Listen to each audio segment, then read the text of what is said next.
प्रधानमंत्री नरेंद्र मोदी की बीजेपी दफ्तर में बैठक चल रही है, जहां बीजेपी नेताओं के साथ वो मंथन कर रहे हैं। इससे पहले प्रधानमंत्री ने एयरपोर्ट के नए टर्मिनल का उद्घाटन कर दिया, साथ ही वेटा एयरपोर्ट का भी वर्चुअली शिलान्यास किया। कार्यक्रम में प्रधानमंत्री मोदी के साथ राज्यपाल आरिफ मोहम्मद खान, मुख्यमंत्री नीतीश कुमार मौजूद रहे, जिसके बाद प्रधानमंत्री मोदी का काफिला एयरपोर्ट से बीजेपी दफ्तर के लिए निकाला। रोड शो के दौरान दोनों ओर से भारी संख्या में लोग मौजूद थे, जो कि प्रधानमंत्री मोदी का अभिवादन कर रहे थे। इस रोड शो में ऑपरेशन सिंदूर की झलक भी देखने को मिली। कई जगहों पर ऑपरेशन सिंदूर के पोस्टर लगे हुए थे।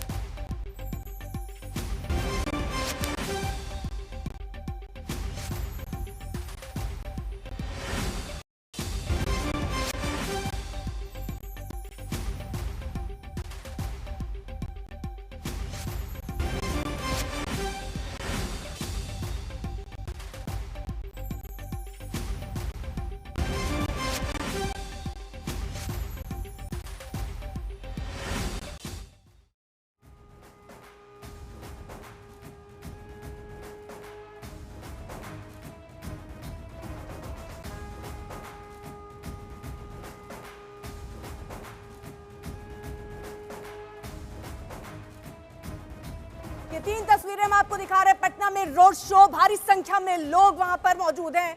नए टर्मिनल का उद्घाटन, नीतीश कुमार भी साथ नजर आए। बीजेपी दफ्तर में बैठक चल रही है। रोहित हमारे सहयोगी और जानकारी के साथ जुड़ चुके हैं। रोहित, जरा बताइए इस बैठक में क्या रहेगा एजेंडा? देखिए अर्पिता, एजेंडा बिल्कुल साफ है, क्योंकि बिहार में चुनाव है। अगले 5 महीने में चुनाव होने हैं, अक्टूबर नवंबर के महीने में। ऐसे में प्रधानमंत्री का ये तीसरा दौरा है इस साल। पहले भागलपुर आए थे, फिर मधुबनी, और अब आज वो पटना आए हैं। और आज जब वो बीजेपी कार्यालय पहुंचे हैं पूरे रोड शो समाप्त करने के बाद, तो अब एक बड़ी बैठक चल रही है। उस बैठक में प्रधानमंत्री जो है वो नेतृत्व कर रहे हैं। और उसके बाद उस बैठक में बिहार से आने वाले सभी सांसद मौजूद हैं, सभी विधायक, सभी MLC मौजूद हैं, और वरिष्ठ पदाधिकारी जो है बीजेपी के वो मौजूद हैं। और जाहिर सी बात है, एजेंडा चुनाव ही रहने वाला है, क्योंकि बिहार में चुनाव होने वाले हैं। किस तरीके से रणनीति बनाई जाए, और प्रधानमंत्री बताया जा रहा है कि इस बड़ी बैठक में जो है कुछ मूल मंत्र भी देने वाले हैं बीजेपी नेताओं को, कि किस तरीके से सरकार के कार्यों को, सरकार जो काम कर रही है, पिछले 11 सालों में काम कर रही है, खासकर बिहार के संदर्भ में जो विकास के कार्य चल रहे हैं डबल इंजन की सरकार में, उसको कैसे घर घर पहुँचाया जाए, कैसे जनता तक पहुँचाया जाए, इसको लेकर जो है आज प्रधानमंत्री जो है इस बैठक में मूल मंत्र जो है वो देने वाले हैं। लेकिन कहीं ना कहीं बड़ी महत्वपूर्ण बैठक है। और मैं आपको बताऊं अर्पिता, 11 साल में ये पहली बार हुआ है कि पटना में रहते हुए प्रधानमंत्री नरेंद्र मोदी बीजेपी कार्यालय गए हैं। अभी तक ऐसा एक बार भी नहीं हुआ था, कई बार पटना आए हैं, लेकिन पहली बार वो आज बीजेपी कार्यालय गए हैं। और जाते ही जो है वहाँ एक बड़ी बैठक को जो है उस वक्त वो इसमें चेयर कर रहे हैं। और चुनाव को देखते हुए ये एक बहुत महत्वपूर्ण जो है वो बैठक इसे माना जा रहा है। जी, तो रोहित, अब जिस तरह से बता रहे हैं कि फिलहाल प्रधानमंत्री नेताओं के साथ चर्चा कर रहे हैं, लेकिन रोहित, एक सवाल जो बार बार जहन में आता है, क्योंकि विपक्ष भी सवाल ये पूछ रहा है कि ऑपरेशन सिंदूर को क्या चुनावी मुद्दा बनाया जा रहा है, और अगर ऐसा है तो बिहार की जनता क्या सोचती है? क्या ये मुद्दा यानी ऑपरेशन सिंदूर एक मुद्दा हो सकता है चुनाव में जनता के हिसाब से?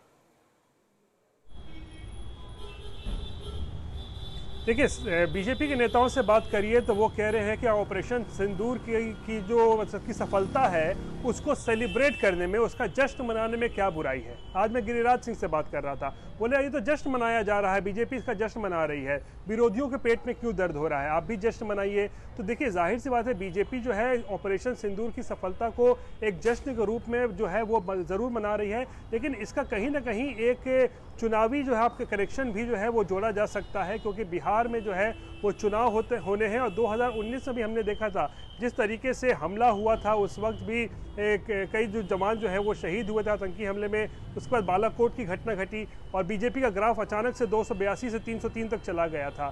तो इसी को देखते हुए अब आरोप लगाए जा रहे हैं कि बीजेपी जो है पूरा ऑपरेशन सिंदूर का राजनीतिकरण कर रही है, इसका राजनीतिक फायदा उठाने की कोशिश कर रही है। लेकिन बीजेपी के कई नेता कह रहे हैं कि इसकी राजनीतिकरण नहीं हो रहा है, उसमें रोड शो नहीं रहता था या कुछ अलग कार्यक्रम था, लेकिन ऑपरेशन सिंदूर के बाद अलग कार्यक्रम देखा जा रहा है।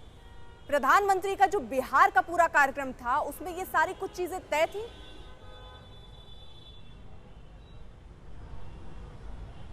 जी बिल्कुल, देखिए रोड शो जो है वो बिल्कुल तय था, क्योंकि प्रधानमंत्री ने अमूमन जो है वो पटना या बिहार जब भी आते हैं उन्होंने कभी रोड शो नहीं किया है। केवल एक बार यानी पिछले साल जो लोकसभा चुनाव चल रहे थे तो पहली बार उन्होंने बिहार में, वो भी पटना में रोड शो किया था। तो आप टेक्निकली पूछिए तो ये दूसरा रोड शो जो है बिहार में आज प्रधानमंत्री नरेंद्र मोदी ने किया है। और जाहिर सी बात है चुनावी वर्ष है तो चुनाव को देखते हुए ये रोड शो जो है बेहद महत्वपूर्ण है कि किस तरीके से जनता से जुड़ा जाए, जनता के बीच जाया जाए, किस तरीके से सरकार के कार्यों को जनता तक ले जाया जाए, एक संवाद जो है स्थापित किया जाए। हालांकि आज प्रधानमंत्री जो है अमूमन जो देश भर में रोड शो करते हैं जहां वो अपनी गाड़ी से निकलकर जो है अभिवादन करते हैं, हाथ हिलाते हैं, वैसा नहीं हुआ। आज प्रधानमंत्री गाड़ी के अंदर ही बैठे हुए थे, गाड़ी अंदर बैठे बैठे ही वो जनता से जो है वो अभिवादन स्वीकार कर रहे थे, हाथ हिला रहे थे सबसे।